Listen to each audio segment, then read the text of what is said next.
बीते बुधवार को राजभवन में उत्तराखंड सूचना आयोग द्वारा सूचना का अधिकार अधिनियम की 18वीं वर्षगांठ पर आयोजित कार्यशाला का शुभारंभ किया। नागरिकों की शासन में भागीदारी किसी भी लोकतंत्र का मूल मंत्र है। जन सहभागिता न केवल शासन की गुणवत्ता में वृद्धि करती है, बल्कि सरकार के कामकाज में पारदर्शिता और जवाबदेही को भी बढ़ावा देती है। हमें सूचना का अधिकार अधिनियम हेतु प्रदेश के दूरस्थ जनपदों में जागरूकता बढ़ाए जाने के विशेष प्रयास करने चाहिए। लोगों को समय से और सही सूचनाएं मिले, इसके लिए भरसक प्रयास किए जाएं। जय हिंद। सबसे पहले मैं सूचना का अधिकार अधिनियम की 18वीं वर्षगांठ के ऊपर आप सबको हार्दिक बधाई और शुभकामनाएं देता हूं। जब कोई भी इंसान, व्यक्ति, संस्था 18 साल की हो जाती है ना, तो देन उसका रूप बदलने लगता है। और मुझे बहुत खुशी है कि 18वें साल के अंदर में हम अभी नए रूप में आ रहे हैं। और इस क्षण के अंदर में जो समाज के अंदर में सबसे बड़ी चेंज हो रही है, वो नॉलेज, टेक्नोलॉजी और एक इच्छा है हम सब के अंदर में कि किस प्रकार हम ट्रांसफॉर्मेशन, मॉडर्नाइजेशन और विकास की तरफ चले। और इस विकास की जो यात्रा है, इसके अंदर में information is the biggest tool. और मुझे ऐसा लगता है कि जैसे हम पहले कहते थे कि इंफॉर्मेशन इज पावर, हम कहते थे टाटा इज द किंग, लेकिन अभी जैसे डिजिटाइजेशन, आर्टिफिशियल इंटेलिजेंस टेक्नोलॉजी हमारे सामने में आ रही है, तो we have started saying Tata is the emperor. So therefore information is also more powerful than it used to be earlier. मैं आज बहुत खुश हूं जब सुरेंद्र जी ने अपने एक्सपीरियंसेस बताए। और सबसे प्यारी बात मेरे को क्या लगी है कि this is a positive, a dynamic and a productive approach on how to utilise RTI हमारे समाज और राष्ट्र को और भी बलवान करने के लिए। I think let's clap for him. कोई सिर्फ, मैं तो पूरा जिंदगी ऐसे सोचता हूं कि सबसे इंपॉर्टेंट जीवन में है सोच, विचार और धारणा। आपकी सोच क्या है, आपके विचार क्या है, आपकी धारणा क्या है। In fact life is all about your thoughts, ideas and perception. आप अपनी सोच के बल के ऊपर में कोई भी बदलाव समाज और राष्ट्र के अंदर में ला सकते हैं। मुझे सच कहूं तो ये जो आरटीआई है, राइट टू इंफॉर्मेशन, बहुत ही अच्छा लगता है। शुरू से ही बहुत अच्छा लगता है, क्योंकि इसके पीछे जो सोच है उसको जानना बहुत जरूरी है। ये एक एक्ट है, दैट्स वेरी इंपॉर्टेंट। एक्ट का मतलब ये पार्लियामेंट, ये संविधान, ये डेमोक्रेसी के लिए बहुत इंपॉर्टेंट है। इसकी गहराई, इसकी deeper thought is very important. And the whole aim is to secure access to information, that information which is under the control of public authorities. और संविधान बोलता है वी द पीपल, और वी द पीपल में we के पास में information नहीं है तो उसका कोई फायदा नहीं है। दूसरा है कि इसका मकसद क्या है, what is the aim of RTI. इसका एम है to promote transparency and accountability. और मुझे ऐसा लगता है जब तक हमारे सिस्टम्स में ट्रांसपेरेंसी नहीं होगी, जहां ट्रांसपेरेंसी नहीं होती है वहां पर मिसयूज होता है। It's important to be transparent, क्योंकि ट्रांसपेरेंट गंगा जल की तरह शुद्ध होती है। और दूसरा अकाउंटेबिलिटी, अगर आपको कोई जिम्मेवारी दी है, then you got to be responsible for everything that you are doing. आपने शपथ खाई है, then you are responsible, you are accountable. इसको कैसे प्रमोट किया जाए, उसमें आरटीआई की सोच बहुत सुंदर है। और ये किसी भी पब्लिक अथॉरिटी के वर्किंग के लिए बहुत इंपॉर्टेंट है। ये दो मंत्र, ट्रांसपेरेंसी और अकाउंटेबिलिटी, मैं आपसे साझा करना चाहता हूं, मैंने अपने वाइस चांसलर्स को 11 स्टेट यूनिवर्सिटीज हैं, मैंने उनको एक मंत्र बोला, उनके साथ साझा किया as a chancellor. I said I'll give you 100% autonomy, but two requirements are very important. One is full accountability and second is transparency. और मुझे ऐसा लगता है कि ये जो टेक्नोलॉजी, आर्टिफिशियल इंटेलिजेंस जो हमारे सामने में एक अपॉर्चुनिटी की तरह उभरी है, this can really help us for transparency also and accountability also. तो ये समय बहुत सुंदर है, ये जो 18वां वर्षगांठ है, इसके ऊपर में पूरे समाज को, हम सबको सोचने की जरूरत है कि हम आरटीआई को और भी कैसे स्ट्रॉन्ग बनाएं. सचमुच जो सुरेंद्र जी ने अपने 3 शिव जी की तरह 3 त्रिशूल के 3 वाक्य ही बताए, और उन सोच से, उस आरटीआई की पावर से, उस quest to know, quest for the information, उसे दोनों तीनों तब्दीलियां की हैं, वो अपने लिए सुरेंद्र जी ने नहीं की है, वो समाज के लिए की है. I think that is what is more touching. जब कोई भी आरटीआई एक्टिविस्ट, एनजीओ, क्लब, ये जो सोच है ना सुरेंद्र जी की, he didn't ask for himself, he asked this for others. Guru Nanak Dev ji कहते हैं सब कुछ तेरा, औरों के लिए. आई think that is what is important, क्योंकि हर एक नागरिक को पीड़ा होती है जब कोई चीज अकाउंटेबल और ट्रांसपेरेंट नहीं होती. एक्चुअली ये जो लोकतंत्र है ना, ये जो डेमोक्रेसी है, it requires a informed citizenry. आप तब तक डिसीजन ठीक नहीं ले सकते हैं जब तक आप इन्फॉर्म्ड नहीं हैं, और इन्फॉर्म्ड स्टेटस के लिए इंफॉर्मेशन बहुत जरूरी है. And transparency of information is also very important for democracy. Actually, it is vital for its functionality. मुझे ऐसा लगता है कि एक ऐसा हम सब के लिए, पूरे परिवार के लिए, समाज के लिए, राष्ट्र के लिए, आपने देखा है कि माननीय प्रधानमंत्री जी ने ये जो पेड़ा उठाया है, वो लाल किले के प्रांगण से कहा था, वॉर ऑन 3 थिंग्स, और उसमें सबसे पहला चीज था करप्शन. मुझे ऐसा लगता है आरटीआई एक ऐसा साधन है जिससे करप्शन के ऊपर में लगाम, इट कैन बी कंटेन्ड, और ये बहुत, इसका सबसे बड़ा फायदा है कि this can check the corruption by those people who are in the public authority.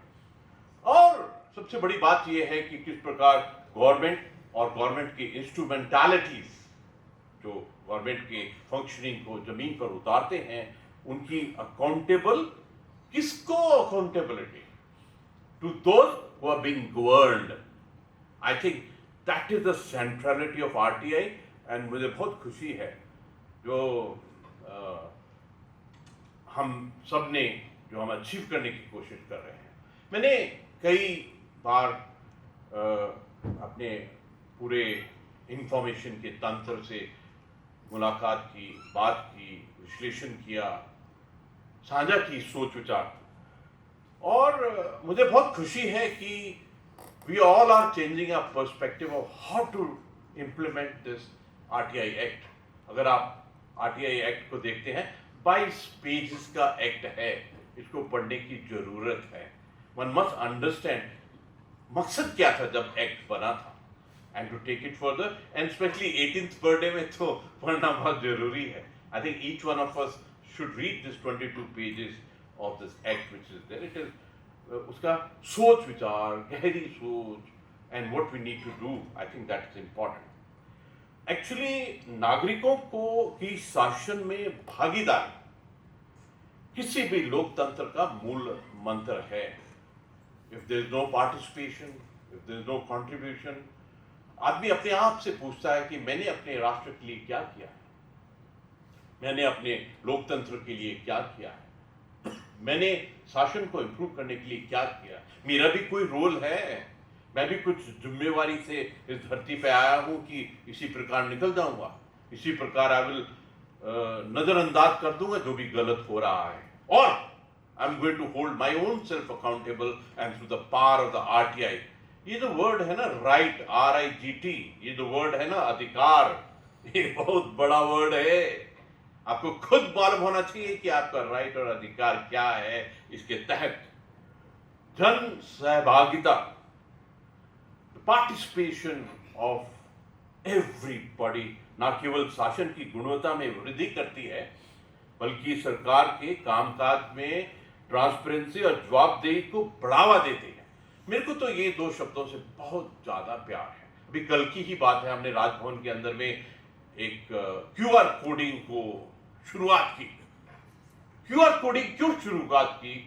क्योंकि टेक्नोलॉजी, मेरे को कभी कभी ऐसा लगता है ये जो डिजिटलिटी है, ये जो आर्टिफिशियल इंटेलिजेंस है, ये जो वर्ड डिजिटलिटी है, मैं तो अपने अंडरस्टैंडिंग में कहता हूं डिजिटलिटी इज इक्वल टू डिविनिटी। जिस प्रकार हम हाथ जोड़ते हैं, आंख बंद करते हैं, प्रभु से एकदम जुड़ जाते हैं। प्रभु ने कभी सवाल नहीं पूछा तुम्हारी उम्र क्या है, तुम्हारा होम एड्रेस क्या है, तुम आरओ कहाँ के रहने वाले हो, जाति क्या, कुछ नहीं पूछा। उसी प्रकार कंप्यूटर भी नहीं पूछता है, इंटरनेट में जाते हैं, कुछ नहीं, सिर्फ एंटर का बटन दबाया और मिल गए।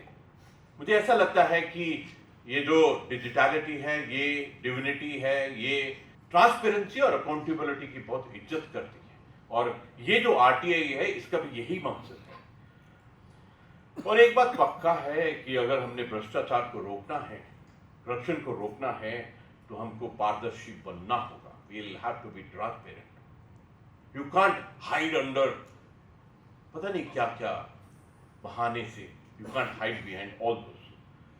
और ये एक बात पक्की है कि अगर हम भावनापूर्ण देखें तो आरटीआई एक ऐसा तंत्र है जिससे हम उत्तरदायित्व, आंसरेबिलिटी, रिस्पॉन्सिबिलिटी और निष्पादन में सुधार ला सकते हैं। We can change the thing. अगर सुरेंद्र जी ने 3 चीजें चेंज कर दी तो बाकी जो शिव जी का त्रिशूल लेकर हर रोज पूरा अपना जीवन बिताते हैं, तो आप भी 3 चीज चेंज कर सकते हैं। मुझे लगता है सिर्फ यही है कि एक लीडर ने ये जो निर्णय का निर्माण और इसकी प्रक्रिया है, इसके अंदर में आप बहुत ही मदद कर सकते हैं। You can be part of the decision, you can be part of the planning. और एक बात और है कि ये जो आदत है ना क्वेश्चन पूछने की, कभी हम बोलते हैं अपने बच्चों को, अपने साथियों, क्वेश्चन बहुत पूछता है, लेकिन अगर आप ऋग्वेद में देखेंगे पहला जो शब्द दिया क्रिया, that itself means that all knowledge, all wisdom, हर एक बुद्धिमत्ता is anchored on the question. Question is the mother of wisdom. तो ये सवाल पूछना कोई गलत और नेगेटिव आदत नहीं है, लेकिन सवाल पूछते हुए आपकी नीयत क्या है, I think that is what is more important. सबसे जरूरी है एक नागरिक की और सरकार के बीच में भागीदारी क्या होनी चाहिए। This is very important. सिर्फ भागीदारी वोट करने की नहीं है, functioning of the systems is also important. I think this is what we learn from the whole process which is connected to information, connected to the right. मुझे ऐसा लगता है कि ये जो आरटीआई सूचना का अधिकार है, it is connected to Bharat के संविधान, कॉन्स्टिट्यूशन से कनेक्टेड है, एक्ट है। जब आप पढ़ेंगे तो इसको पता लगता है this is the continuation of our allegiance to the constitution. ये मौलिक अधिकार, फंडामेंटल राइट्स के बारे में, जैसे आपने पुनीता जी ने बहुत सुंदर से एक्सप्रेशन का लफ्ज इस्तेमाल किया, कनेक्टेड टू द मौलिक अधिकार। आपका मौलिक अधिकार क्या है? ये आर्टिकल 19(1)(a) इसका जिक्र किया है। ये अभिव्यक्ति की स्वतंत्रता को सेलिब्रेट करने का एक तरीका है।